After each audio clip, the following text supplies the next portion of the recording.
Hello friends, இன்னைக்கு நம்ம பெர்ஃபெக்ட்டான whipping cream எப்படி பண்ணலாம் அப்படிங்கிறத நான் டீட்டெயிலாக கொடுத்துருக்குறேன்.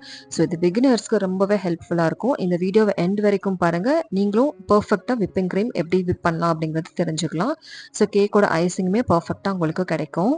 இப்போ இந்த க்ரீம் எங்கெல்லாம் அவைலபிளாக இருக்கும், அதுவும் இல்லாமல் இதோட ரேஞ்ச் எந்த ரேஞ்சில் கிடைக்கும், எத்தனை டைப்ஸில் கிடைக்குது, எப்படி இதை ஸ்டோர் பண்ணணும், எப்படி பர்ஃபெக்டாக விப் பண்ணணும் அப்படின்னு டீட்டெயிலாக கொடுத்துருக்குறேன். ஸோ வீடியோ கொஞ்சம் லெந்தியாக இருக்கும், பட் உங்களுக்கு ரொம்பவே பெனிஃபிட்டாக இருக்கும். ஸோ ப்ளீஸ் வீடியோ லைக் பண்ணி உங்கள் சப்போர்ட் எனக்கு கொடுங்க. ஸோ ஃபர்ஸ்ட் விப்பிங் க்ரீம் அப்படின்னா என்னன்னு பார்த்தீங்கன்னா, கேக்குக்கு மேலே நம்ம டெக்கரேஷன் கொடுக்குறோம் இல்லையா, ஸோ ஃப்ராஸ்டிங் பண்ணுறோம்ல, அதை தான் விப்பிங் க்ரீம் நம்ம யூஸ் பண்ணுறோம். இதுலேயே 2 டைப் இருக்குது. ஒன்று பார்த்தீங்கன்னா பட்டர் க்ரீம் ஐசிங் இருக்குது, இன்னொன்று விப்பிங் க்ரீம். ஸோ மோஸ்ட்லி நம்ம இந்தியன்ஸ் பார்த்தீங்கன்னா நம்ம விப்பிங் க்ரீம் தான் யூஸ் பண்ணுவோம். அப்ராட்ல தான் பட்டர் க்ரீம் வந்து ரொம்பவே ஃபேமஸ். ஸோ அது வந்து நம்ம பட்டரையும் ஐசிங் சுகர் யூஸ் பண்ணி நம்ம ரெடி பண்ணணும். ஸோ இப்போ விப்பிங் க்ரீமை பற்றி நம்ம டீட்டெயிலில் பார்ப்போம். இப்போ விப்பிங் க்ரீம்லேயே நமக்கு 3 டைப்ஸில் பார்த்தீங்கன்னா விப்பிங் க்ரீம் நமக்கு கிடைக்குது. ஃபர்ஸ்ட் பார்த்தீங்கன்னா டெய்ரி ப்ராடக்ட், அதாவது டெய்ரி விப்பிங் க்ரீம் அப்படின்னு கிடைக்குது. அகைன் டெய்ரி ப்ராடக்ட் அப்படின்னாலே நம்ம பால் இல்லை மில்க் பவுடரை சேர்த்து இந்த க்ரீமை ரெடி பண்ணுவாங்க. ஸோ இது அமுல், டெலக்டா அப்படின்ற கம்பெனிஸில் நமக்கு அவைலபிளாக இருக்குது. ஸோ நெக்ஸ்ட் பார்த்தீங்கன்னா நான் டெய்ரி விப்பிங் க்ரீம், இதுதான் மெயினான நம்ம யூஸ் பண்ணுறது விப்பிங் க்ரீம். இதில் எந்த டெய்ரி ப்ராடக்ட்ஸுமே மிக்ஸ் பண்ண மாட்டாங்க. இதில் மெயினாக பார்த்தீங்கன்னா கோகோனட் இல்லாத சோயா க்ரீம் வச்சு இந்த க்ரீம் ரெடி பண்ணுவாங்க. ஸோ இதுதான் நம்ம ஐசிங்க்கு பர்ஃபெக்டாக இருக்கும். இதிலே நிறைய பிராண்ட்ஸ் இருக்குது. ட்ரோபோலைட், ட்ராபிக்கல், ரிச்சி, ஸ்டார் விப் அப்படின்னு நிறைய கம்பெனிஸ் இருக்குது. எல்லாமே சூப்பராக இருக்கும். தேர்டு பார்த்தீங்கன்னா விப்பிங் பவுடர் அப்படின்னு நம்ம ஆன்லைனில் ஈஸியாக கிடைக்கிது. ஸோ இது வந்து ஜஸ்ட் கோல்டு வாட்டர் அல்லது மில்க் வந்து ஆட் பண்ணி விப் பண்ணோன்னா நமக்கு விப்பிங் க்ரீம் கிடைச்சிரும். ஸோ டு பி ஃப்ராங்க், இது வந்து கொஞ்சம் ஸ்மாராக தான் இருக்கும் ஃப்ரெண்ட்ஸ். நம்ம விப்பிங் நான் டெய்ரி விப்பிங் க்ரீம் அளவுக்கு டேஸ்ட் இதில் இருக்காது.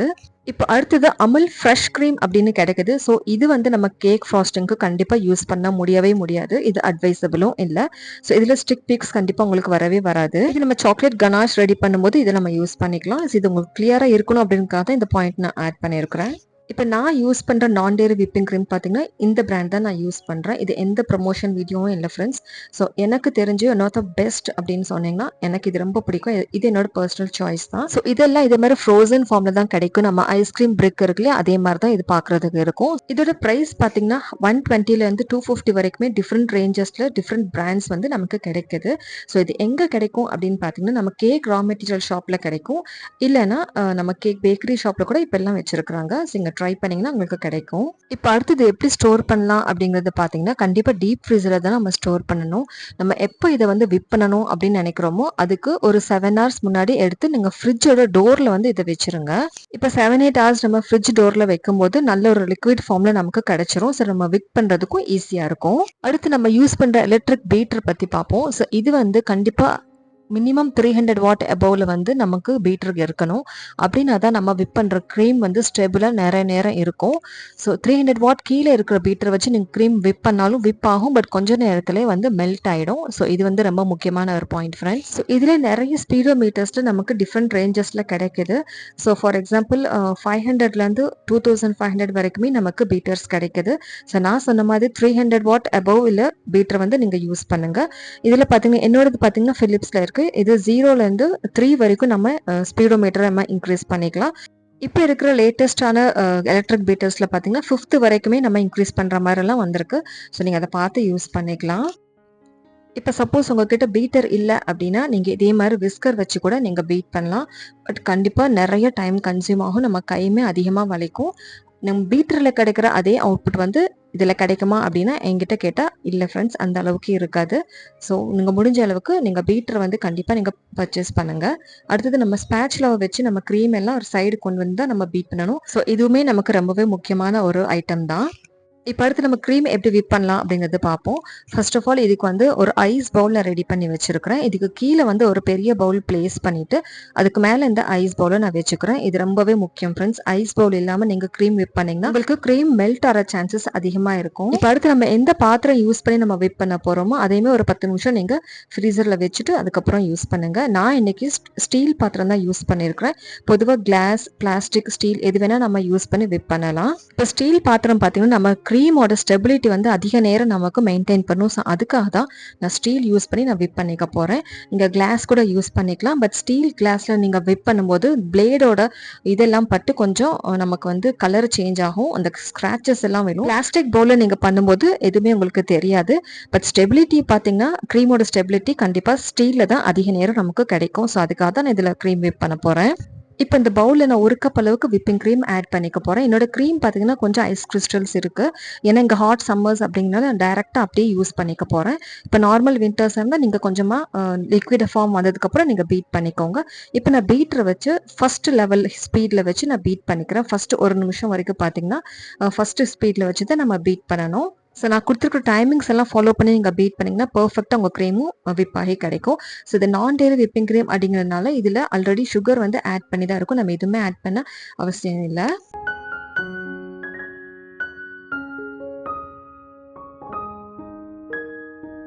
இப்போ 1 மினிட்க்கு அப்புறம் இது வந்து 3rd ஸ்பீடில் வச்சு நான் பீட் பண்ணிக்க போகிறேன். அதாவது ஹை ஸ்பீட், என்னோட பீட்டரில் வித் ஹை ஸ்பீட். ஸோ இதை வச்சு 2 to 3 மினிட்ஸ் வரைக்கும் நம்ம கண்டிப்பாக பீட் பண்ணாதான் நமக்கு வந்து ஸ்டிக் பீக்ஸ் கிடைக்கும். ஸோ இதே மாதிரி நம்ம பீட் பண்ணி எடுத்துக்கலாம். ஃப்ரெண்ட்ஸ், வீடியோவை பார்க்குற நீங்கள் லைக் பண்ணி பாருங்கள். எனக்கு அது பெரிய மோட்டிவேஷனாக இருக்கும். லைக் பண்ணாமல் தான் நிறைய பேர் வீடியோ பார்க்குறீங்க. ஸோ ப்ளீஸ் லைக் பண்ணி பாருங்கள். இப்போ நமக்கு இந்த ரெசிபிக்கு தேவையான எந்த எசன்ஸ் வேணுமோ அதை இந்த ஸ்டேஜில் நம்ம ஆட் பண்ணிக்கலாம். நான் கொஞ்சம் சாக்லேட் எசன்ஸும் வெனிலா எசன்ஸும் நான் சேர்த்துக்க போகிறேன். அகைன் எசன்ஸ் பார்த்தீங்கன்னா ஆயில் பேஸ்ட் எசன்ஸ் நீங்கள் ஆட் பண்ணுங்கள். லிக்விட் எசன்ஸ் ஆட் பண்ணும்போது நமக்கு வந்து க்ரீம் மெல்ட் ஆகிறதுக்கு சான்ஸ் இருக்குது. இப்போ 2 நிமிஷம் கழிச்சு பார்த்தீங்கன்னா நம்ம க்ரீம் வந்து விப்பாகி கிடச்சிருக்கு. நல்லா சாஃப்ட் பீக்கில் இருக்குது. பட் ஸ்டிக் பீக் வர வரைக்கும் நமக்கு விப் பண்ணணும். இது எப்படி பார்க்கணும்னு பார்த்தீங்கன்னா நம்ம க்ரீம் எடுத்து இன்வெர்ட் பண்ணோன்னா இது மாதிரி க்ரீம் விழாது. பட் 2 தடவை ஸ்பேட்சுலாவை இப்படி பண்ணும்போது அது கீழே விழுந்துரும். அப்படின்னா நம்ம க்ரீம் இன்னும் ரெடி ஆகலை அப்படின்னு அர்த்தம். இன்னும் 1 நிமிஷம் நம்ம பீட் பண்ணும்போது நம்ம பர்ஃபெக்டான ஸ்டிக் பீக்ஸ் கிடைக்கும். ஸோ அதுதான் இப்போ பார்க்க போகிறோம். இப்போ இதே மாதிரி நமக்கு கொஞ்ச நேரத்தில் வித்தின் 1 மினிட் பார்த்தீங்கன்னா இது மாதிரி லேயர்ஸ் மாதிரி நமக்கு கிடைக்கும். ஸோ இப்படி வந்துச்சுன்னா நமக்கு க்ரீம் வந்து சீக்கிரம் நமக்கு ரெடி ஆயிரும் அப்படிங்கிறது நமக்கு ஒரு சிம்டம்ஸ் தான். பீட்டரோட ஸ்பீடுமே ஹை ஸ்பீடில் வச்சு தான் நம்ம பீட் பண்ணணும். ஸ்டார்டிங்கில் 1 மினிட் வரைக்கும் 1 நிமிஷம் நம்ம பீட் பண்ணணும். அதுக்கப்புறம் 3 மினிட்ஸ் நம்ம ஹை ஸ்பீடில் வச்சு நம்ம பீட் பண்ணணும். இப்போ நம்ம க்ரீம் பார்த்தீங்கன்னா பர்ஃபெக்டாக விப்பாகி கிடச்சிருக்கு. ஸோ இது ஃபஸ்ட்டு ஒரு ஸ்டெப் வச்சு நம்ம பார்த்துக்கலாம். எப்படின்னு பார்த்தீங்கன்னா நம்ம இந்த பவுலை வந்து இன்வெர்ட் பண்ணால் நம்ம க்ரீம் வந்து கீழே விழவே விழாது. இது சாஃப்ட் பீக்கில் இருக்கும்போது நம்ம இன்வெர்ட் பண்ணோம்னா கண்டிப்பாக க்ரீம் வந்து கீழே விழுந்துரும். இப்போ செகண்ட் பார்த்தீங்கன்னா நம்ம ஸ்பேட்சுலாவை வச்சு நம்ம டெஸ்ட் பண்ணி பார்ப்போம். ஸோ இதே மாதிரி எடுத்து நான் இன்வெர்ட் பண்ணும்போது நம்ம க்ரீம் ஃபர்ஸ்ட் பார்க்கும்போது கீழே விழுந்தது. இப்போ பார்த்தீங்கன்னா கீழே விழவே விழாது. ஸோ அதே மாதிரி எடுத்து நம்ம பார்க்கும்போது ஸ்டிக் பீக் வந்து கரெக்டாக நமக்கு தெரியும். இந்த பீக் பார்த்தீங்கன்னா உங்களுக்கு தெரியும் நல்லா ஸ்டிஃபாக இருக்குது. ஸோ இதுதான் நம்ம பர்ஃபெக்டான விப்பிங் க்ரீமோட சீக்ரெட் ஃப்ரெண்ட்ஸ். இதுக்கு மேலே நம்ம க்ரீம் பீட் பண்ணக்கூடாது. இந்த அளவுக்கு ஸ்டிக் பீக்ஸ் வந்தது இவ்வளோதான் நமக்கு பர்ஃபெக்டான கன்சிஸ்டன்சி நம்ம ரீச் பண்ணியாச்சு. இப்போ அடுத்தது உங்களுக்கு எந்த அளவுக்கு குவான்டிட்டியில் நீங்கள் இப்போ டெக்கரேஷன் பண்ண போகிறீங்களோ அதை மட்டும் நீங்கள் பைப்பிங் பேக்கில் ஃபில் பண்ணிவிட்டு அதுக்கப்புறம் மீதி இருக்கிறதெல்லாம் நீங்கள் ஃப்ரிட்ஜில் அப்படியே வச்சுருங்க. இதோட ஐஸ் பவுல் கூடவே அப்படியே வச்சுருங்க.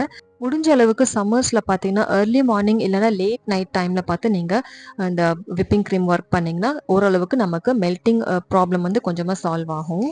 அதே மாதிரி விப்பான க்ரீமில் நீங்கள் கலர்ஸ் யூஸ் பண்ணும்போது ஜெல் கலர்ஸ் யூஸ் பண்ணி நீங்கள் கலர்ஸ் கொண்டு வாங்க. லிக்விட் கலர் யூஸ் பண்ணும்போது இது கொஞ்சம் மெல்ட் ஆகிறதுக்கு சான்சஸ் அதிகமாக இருக்கும். ஸோ நான் கொடுத்துருக்குற இன்ஃபர்மேஷன்ஸ் எல்லாம் வச்சு நீங்கள் க்ரீம் விப் பண்ணும்போது உங்களுக்கு பர்ஃபெக்டாக க்ரீம் விப் ஆகி கிடைக்கும். இந்த சம்மர்ஸில் உங்களுக்கு க்ரீம் மெல்ட் ஆகிற ப்ராப்ளமே உங்களுக்கு இருக்காது. ஸோ இது வந்து நான் பைனாப்பிள் கேக் ரெடி பண்ணியிருந்தேன். இதே மெத்தடில் தான் நான் க்ரீம் விப் பண்ணியிருந்தேன். இனி நீங்கள் க்ரீம் விப்பிங் பண்ணுறதுக்கு முன்னாடி ஒரு தடவை இந்த வீடியோவை பார்த்துட்டு நீங்கள் பண்ணும்போது உங்களுக்கு க்ரீம் மெல்ட்டிங் அப்படிங்கிற ப்ராப்ளமே உங்களுக்கு வரவே வராது. எண்டில் பார்த்தீங்கன்னா இம்பார்ட்டன்ட் டிப்ஸ் அப்படின்னா சார்ட் வந்து நான் அட்டாச் பண்ணுறேன். நீங்கள் பார்க்குறதுக்கு உங்களுக்கு ஈஸியாக இருக்கும். ஸோ இந்த அளவுக்கு டீட்டெயிலாக நான் உங்களுக்கு வீடியோ கொடுத்துருக்குறேன் ஃப்ரெண்ட்ஸ். ப்ளீஸ் லைக் பண்ணி உங்கள் சப்போர்ட் எனக்கு கொடுங்க. ஸோ ஐ ஹோப் இந்த வீடியோ உங்களுக்கு யூஸ்ஃபுல்லாக இருந்திருக்கும் நம்புறேன் ஃப்ரெண்ட்ஸ். ப்ளீஸ் உங்கள் லைக் அண்ட் சப்ஸ்கிரிப்ஷன் எனக்கு கொடுங்க. ஃப்ரெண்ட்ஸ் அண்ட் ரிலேட்டிவ்ஸ்க்கும் ஷேர் பண்ணுங்கள். தேங்க்ஸ் ஃபார் வாட்சிங்.